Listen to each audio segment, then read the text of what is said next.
Bonjour à tous. Il est parfois difficile de ne pas envier ceux qui nous entourent. Et lorsqu'on regarde le château qui se trouve à côté de notre bicoque, eh bien on se dit qu'ils ont bien de la chance de vivre dans un tel logement. On peut regarder la voiture de l'autre, on peut regarder son métier, on peut regarder sa femme ou son mari, ses enfants, bref, être envieux peut vite devenir un véritable problème dans la vie. Évidemment, toute la parole de Dieu nous appelle à laisser de côté ce sentiment, mais ça n'est pas simple. Alors on a même l'envie par rapport au méchant. Le méchant prospère et le juste est assailli de difficultés. Dans le psaume 73, on va en parler, mais on en parle à d'autres endroits dans la Bible, notamment dans le livre des Proverbes, au chapitre 24 et au verset 19 et 20. Ne t'irrite pas à cause de ceux qui font le mal. N'envie pas les méchants, car il n'y a pas d'avenir pour celui qui est mauvais, la lampe des méchants s'éteint. Alors, très abrupte, mais aussi très claire. Après tout, c'est ce qu'on veut quand on lit la parole de Dieu, avoir des messages clairs. Premier élément, ne t'irrite pas à cause de ceux qui font le mal.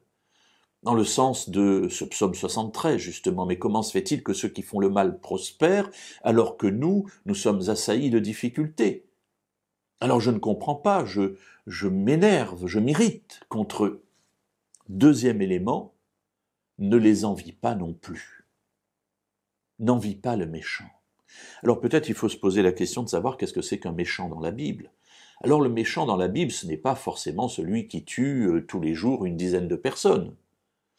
C'est celui qui est sans Dieu, c'est celui qui parfois n'est non seulement sans Dieu, mais contre Dieu.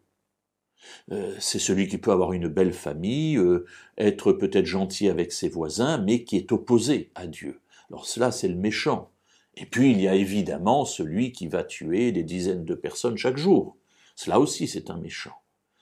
Et toutes ces personnes-là, que nous pouvons parfois être appelés à envier, ou contre lesquelles nous pouvons nous irriter parce que nous voyons chez elles du bonheur que nous n'avons pas, nous qui sommes des serviteurs fidèles de Dieu, la Bible nous dit « ne les envie pas ». Pourquoi?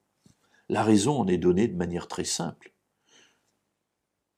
Il n'y a pas d'avenir pour le méchant, pour celui qui est mauvais. Le présent lui est peut-être favorable, c'est en tout cas ce que l'on voit extérieurement, nous ne sommes pas dans son cœur, mais c'est ce que nous voyons.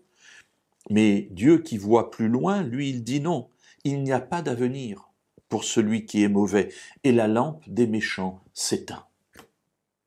Alors mes amis, dans la Bible, avoir la lampe allumée, cela nous rappelle évidemment beaucoup de passages.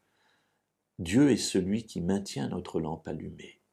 Et même si parfois nous passons par des difficultés, dont nous avons l'impression que les autres sont épargnés, eh bien, sachons-le, la lampe des méchants s'éteint, il n'y a pas d'avenir pour celui qui est mauvais, mais il y a un avenir pour celui qui se confie en Dieu et qui l'aime.